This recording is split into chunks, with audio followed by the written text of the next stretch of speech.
Hey, Archie, the end of the year is quickly approaching. Is there anything that we should be thinking about? Well, Rob, let's make a plan. Weekly wisdom to help you retire and stay that way. This is Last Paycheck. Welcome back to the Last Paycheck Podcast, brought to you by Hoxton Planning and Management. We're your hosts, CFP professionals Archie Hoxton and Rob Hoxton. And today we're going to talk about, it's almost the fourth quarter. Recording of this, it starts tomorrow, actually. And the fourth quarter is a really important time for tax planning. We've still got a few months left in the year where you can make some decisions about how to improve your tax situation. And I think the end of the year is so important for tax planning, and largely because most of the year is behind us. We know roughly speaking, what our taxes are going to kind of turn out to look like with, save for what could happen in the last few months. But you've got a clearer picture than you do in the beginning of the year. So you can start to make some careful moves to kind of improve the situation, or play some catch up if you have kind of procrastinated doing some important things. Yeah, this is a time of year when if we're doing client meetings, where we love to get sort of an indication of what someone's earnings are shaping up to be for the year, so that we can do some of this planning in collaboration with the client's tax advisor. There's a lot of great stuff that you can do here at the end of the year. You just don't want to wait till the last minute. Right. You got, so much effort is put into the last couple of days of the year, and it's just unnecessary stress for folks like us, right? Yeah. So, and for the people who have procrastinated. Yeah. So it's stressful all around. So, if you're working with an advisor, they're going to want to try to help you get this stuff done before the end of the year, but do them a favor and give them a little bit of lead time. Definitely don't wait until April 15th, because a lot of the things we're going to talk about today have to be done before the end of the calendar year. Yeah. April 15th is, when it comes to deadlines, there's a lot of different tax deadlines, but you need to know which ones are December 31st. And which are April 15th, and which are, later in the year, October 15th, so on and so forth. So it's really important to figure out what those dates are well in advance of the first due date, which is December 31st of the calendar year. That's right. Well, let's dig right in. So, if we're talking about retirement-specific tax moves, Archie, what are you thinking? First one that comes to mind is required minimum distributions. If you are 73 or older, or you're approaching, let's say you turn 73 this year, you've got to figure out your first required minimum distribution. Really, the deadline for RMDs is December 31st, except for the first year. When you turn 73, if you turn 73 in 2025, you actually have until April 15th to take your first one, but you really shouldn't wait. Right. If you do wait, you're going to end up having to take 2 in 1 year, which is going to bump your taxable income substantially. Up. Yeah. Impact what you pay in Medicare premiums. It can impact a lot of things. Yeah. Potentially Social Security taxation. It could affect that depending on your tax situation. Your tax bracket, a lot of things. So if you're 73, you're turning 73, or you're older than 73 at this point, or you're helping mom and dad who are that age or older, make sure this gets done. Yeah. And if you're going to do qualified charitable distributions where you're donating a portion of that required minimum distribution, again, December 31st, have a plan in place well in advance of the deadline, because some of these things take a while to kind of wind up and get done. So, what about, there's so much on the internet about Roth conversions. So if you're doing Roth conversions in order to have an impact on your future tax rates and the amount that you pay in taxes, what's the deadline for that? Is it year end, April 15th? Archie, what are you thinking? It's got to be December 31st. That's based on calendar years. So if you get to October, maybe you meet with your CPA and you realize, I'm actually going to be paying a lot less in taxes this year, or maybe you're not even paying any taxes. It might make sense to think about Roth conversions. How can I build up my tax-free bucket and save save money on taxes in the long run. But you got to do that again before December 31st. Archie, another one that you need to be mindful of here at the end of the year is that, you can make IRA, 401k, 403b contributions, and those don't have to actually be made if it's an IRA until you file your tax return April 15th, for instance. What's really important is if you're over 50, don't forget that you can make a catch-up contribution. For an IRA, it's $1,000. For your 401k, it is $7,500 a year. So those are things not to forget, that if you want to, you can make those additional contributions if you're over 50. Hey there, if you're thinking that now's the time to start planning for the year end, and I would argue that it is, we have a really great free tool that you can take advantage of by visiting our website, www.hoxtonpm.com. It's the Tax Planning Strategy Calendar. Check it out. It's free for you to use. No obligation. Just give it a try. Yeah. And it's really important to, you while you can, again, with some of these things, you can wait.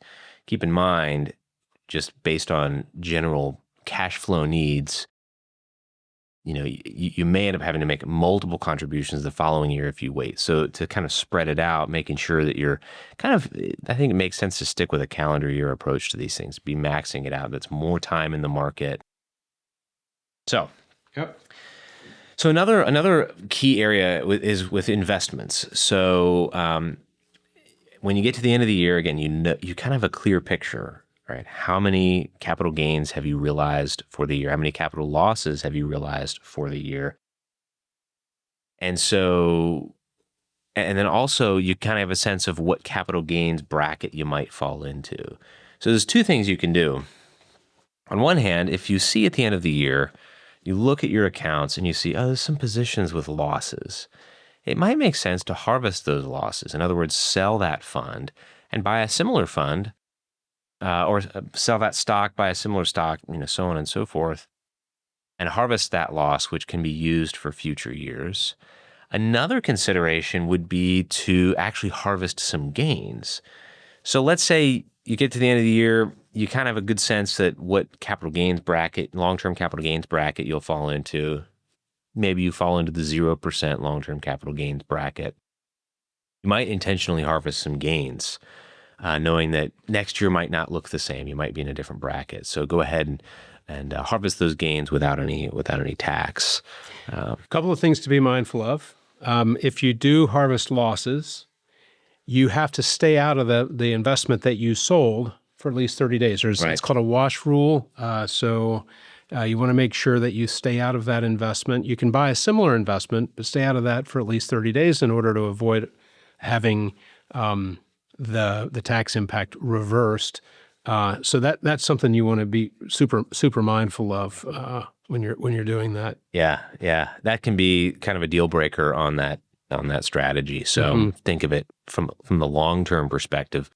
If you're selling it and buying something similar, you want to buy something that you would stay in for a long time. Something else to be mindful of is that usually around December, if you own mutual funds in a taxable account, they're probably going to distribute capital gains to you, even if you didn't sell anything. Right. So that's the one wild card. You may find that if you own mutual funds, you might need to wait until the last couple of weeks of the month, once you know what those gains are, before you do anything else. Yeah. This is one of the reasons why we really like exchange-traded funds, because you have more control over the recognition of gains and losses than you do with a traditional open-end mutual fund. Right. Yeah, that's a great point.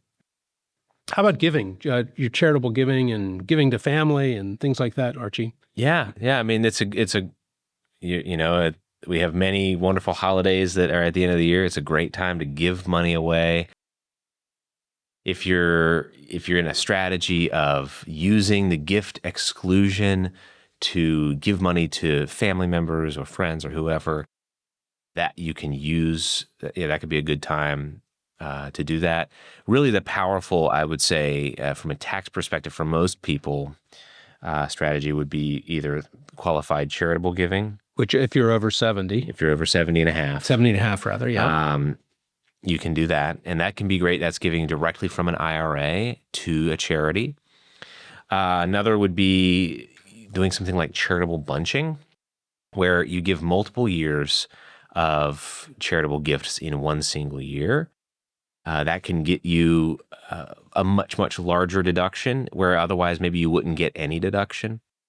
Sometimes donor-advised funds are used in order to do that, and then you can actually make the donation to the donor-advised fund in a single year, but then you can parse it out to the charity in future years. Right. And you can, like, let's say if you have an appreciated mutual fund, exchange-traded fund, stock, whatever it may be, you can donate that to the donor-advised fund. Yeah, and you get kind of like double the tax benefit for doing that. Right? You can also give those things directly to a charity too. You're just sort of skipping the middleman.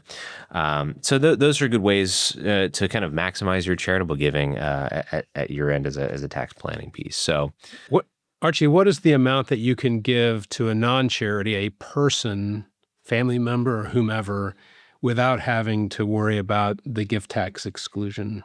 That's going to be $18,000 per donee.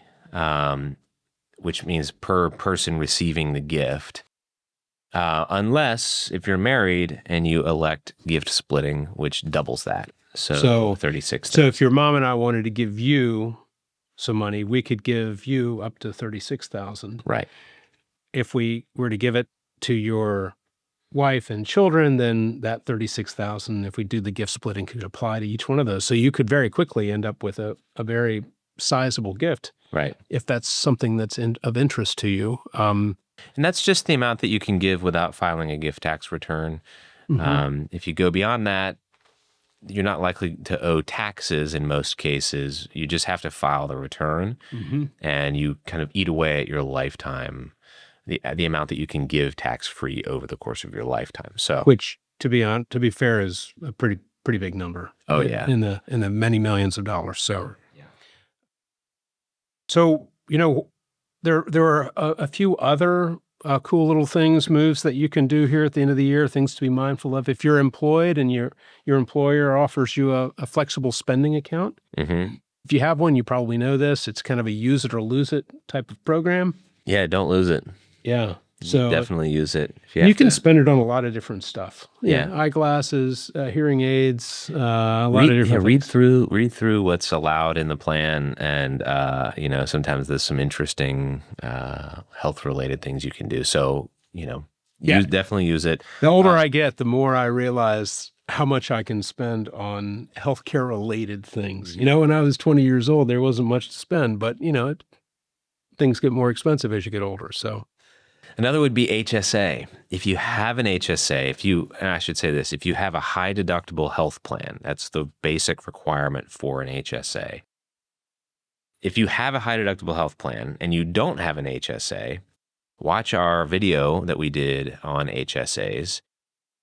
And it is easily the most tax advantageous account available to ordinary Americans. Triple tax-free.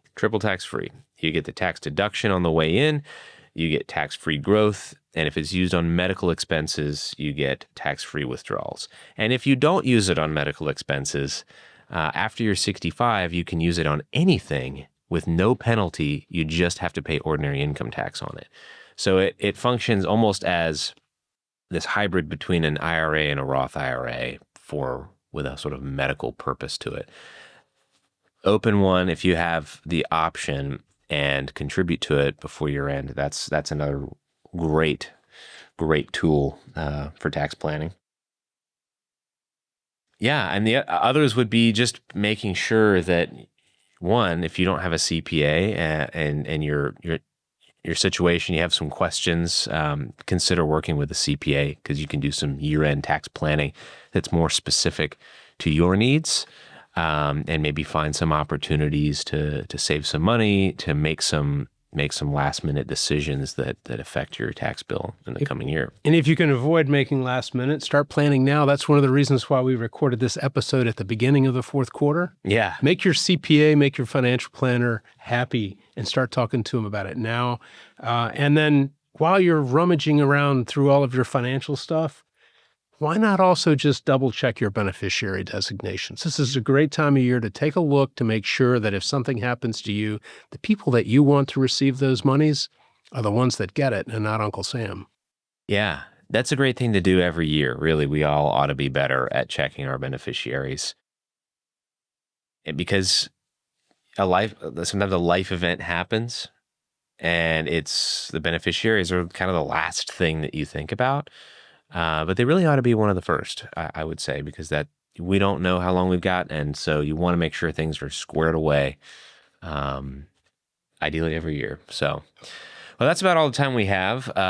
We hope that in your fourth quarter tax planning and just financial planning in general, that this is useful to you as a guide to make sure you're not missing anything and you're staying on top and saving money every year. So if you liked it, leave us a comment, share your thoughts.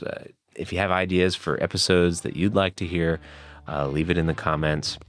Like the video, subscribe to the channel, share it with your family and friends, and we'll look forward to seeing you next time. You've been watching Last Paycheck, weekly wisdom to help you retire and stay that way. If you like this show, be sure to hit like and subscribe. Last Paycheck is available anywhere you get your podcasts.